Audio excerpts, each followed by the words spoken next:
Bonjour, bonjour.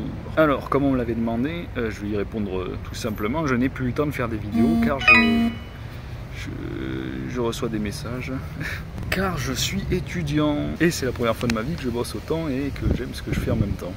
J'ai d'ailleurs mis autant de bonne volonté et d'acharnement dans mes études qu'à faire mes vidéos. Mais le seul problème concernant ma chaîne YouTube, c'est que ça ne rapporte absolument rien en termes de vues, surtout sur celle où je travaille le plus. Mais surtout en termes d'argent, puisque je ne suis même plus partenaire et voilà, on ne me voit plus tellement il y a de soleil, c'est merveilleux. Je disais donc que mon partenariat avec Cœur s'est terminé depuis un certain moment. Je ne sais même plus depuis combien de temps. D'ailleurs, depuis début juin, j'ai terminé ma licence, dans un contexte assez bizarre, et je me dirige maintenant vers un master enseignement, pour faire, si j'y arrive, prof d'histoire. Maintenant, une autre question se pose, est-ce que j'aurai le temps de faire plus de vidéos? Je pense pas. Après, ça a toujours été une constante sur ma chaîne, j'ai toujours fait des vidéos quand j'en avais envie, et surtout quand j'en avais le temps. C'est la grosse différence. Maintenant, je n'ai plus vraiment ce temps que j'avais au lycée. Mais c'est pas uniquement pour parler de ma vie que je fais cette petite vidéo. Bon, et de toute façon, j'ai plus de batterie, donc je vais profiter de ce ciel bleu pour lire des livres d'histoire. Voilà, hein, les rageux vont rager, surtout les rageux illettrés. Et donc, je dédie cette vidéo à ma période historique préférée, à savoir l'époque moderne, ou plus particulièrement le XVIIIe siècle.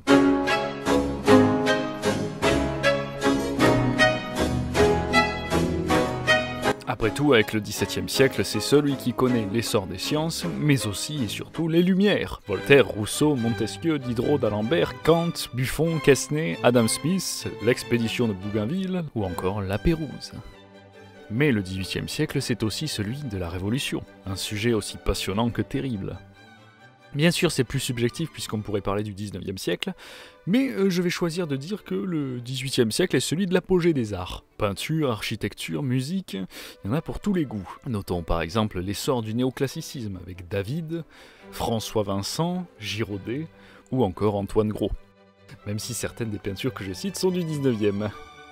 Enfin, c'est une période qui est marquée par des guerres relativement importantes. On parlait de la Révolution, mais on a aussi la guerre de 7 ans, qui a tout de même détruit notre premier empire colonial, qui nous a coupé de nos colons d'Amérique du Sud, et a également mis un terme à nos prétentions en Inde. Imaginez 1 milliard d'Indiens qui parlent français. On a aussi la guerre de succession d'Espagne, qui n'est tout de même pas anecdotique, puisqu'elle a installé la dynastie des Bourbons sur le trône d'Espagne, qui y est toujours d'ailleurs.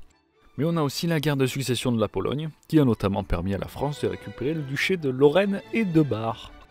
Mais ce XVIIIe siècle est aussi marqué par une purge dans la famille royale. Pour faire simple, dans les années 1710, les héritiers de Louis XIV meurent tous les uns après les autres. Il a bien eu 6 enfants de la reine qui eurent eux-mêmes des enfants, et pourtant son héritier Louis XV fut son arrière-petit-fils. Rien que ça. Et plus tard, on a quasiment le même schéma avec la passation de Louis XV à son petit-fils Louis XVI.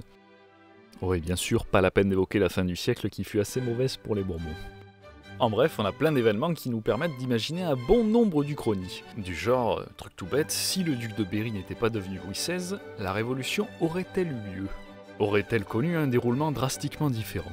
Ou encore, si nous n'avions pas perdu toutes nos possessions d'Amérique du Nord, grâce à une colonisation plus massive par exemple, les colons anglais auraient-ils pu former un pays qui deviendrait première puissance mondiale au XXe siècle?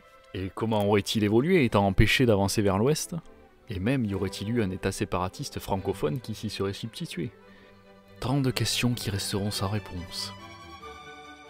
Et j'ajouterai que c'est le siècle où l'on commence réellement les recherches généalogiques, c'est-à-dire l'étude des registres paroissiaux et notariaux.